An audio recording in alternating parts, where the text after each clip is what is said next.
আমাদের মা জননীরা এতদিন ছিল, এবার চলে যাচ্ছে বেডিং পত্র, কত হাতে ব্যাগ, কত কিছু নিয়ে যাচ্ছে তার ঠিক ঠিকানা। একটা ওর পড়াশোনার ব্যাগপত্র বেশি, বই খাতা এটা ওটা এইসব বেশিরভাগ বই নিয়ে এসছে এক কাড়ি, মানে একটা ব্যাগ এত ভারী হচ্ছে। টাটা দে। আর একজন গাড়ি স্টার্ট দিচ্ছে। ওট ওট উঠে না, ওর পিঠের ও তিনজন বসতে পারবি?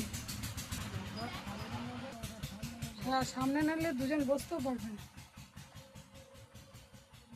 বস বস বস, আগে শোনা বস, উঠে নে, তারপর তোর এই পাপিয়া।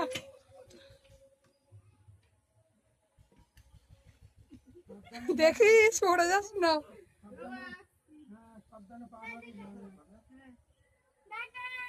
সাবধানে গাড়ি চালাবা, গাড়িতে সাবধানে উঠবি।